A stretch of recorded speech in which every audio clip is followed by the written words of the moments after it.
You! Yes, you! Stand still, laddie! I pledge allegiance to the flag of the United States of America and to the republic for which it stands, one nation, under God, indivisible, with liberty and justice for all. This is your Daily Announcements.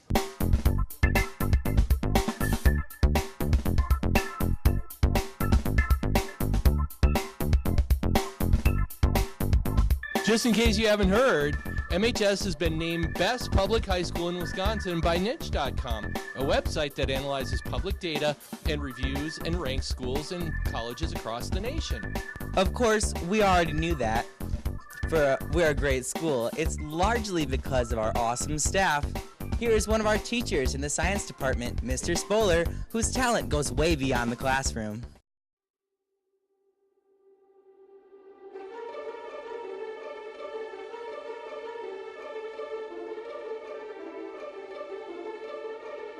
I'm Joe Spolar. I teach chemistry and physics at the high school, and I've been doing photography as a hobby for many, many years. I probably started when I was in high school. I think it was 2001 I made the jump to the digital age and started getting perhaps more and more creative with my photography. A lot of people have asked where the pictures were taken. I would say if there's a common theme, a lot of them are up at our cabin up north in Wisconsin, and a lot of them, like the first series I'll talk about here, is right here in Middleton. But we put together a show. I have to thank Mr. Lute for helping me put it together. We kind of picked, they're all nature photography, and it has an abstract theme. I try to look for a unique eye and seeing things that other people don't see when I'm taking pictures. So I'll talk about just a couple of pieces. This first series over here is called Ice Series #1. There's no specific titles, but those are all taken here locally in Middleton. The outer two are in Pheasant Branch Creek, and the middle one has been a favorite for a lot of people, or at least a lot of questions on it.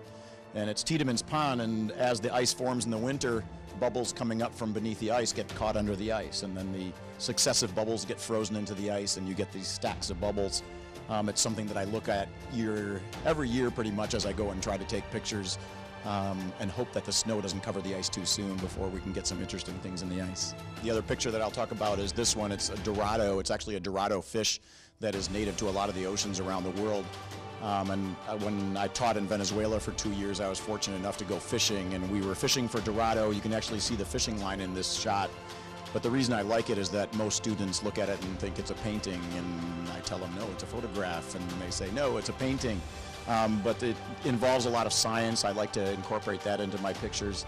And the fish, when it was just below the surface of the water, is distorted by the refraction of the light as it's hitting it, and the Dorado just has these magnificent colors. And the colors are real, and kind of the sad part was as we get the Dorado into the boat, once you catch them, they lose that color as they're dying in the boat. So this is an actual photograph as I saw it, and all I did in terms of digitally enhancing the picture was to make it as close as possible to what I was seeing when I was there.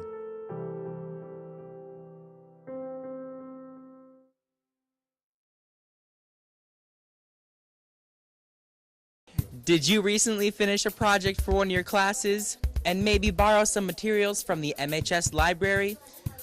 Well, good for you. Now please return them to the library. Thanks. Do it now. So, fruit sale, don't forget to buy your fruit. You have until Monday, November 28th to get your orders in. If you are interested, talk to anyone who's in band or orchestra. Do it. You know you want to.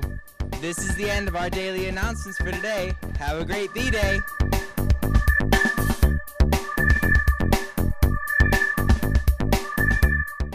Every little thing she does is magic. Everything she does just turns me on. Even though my life before was tragic, now I know my love for her goes on.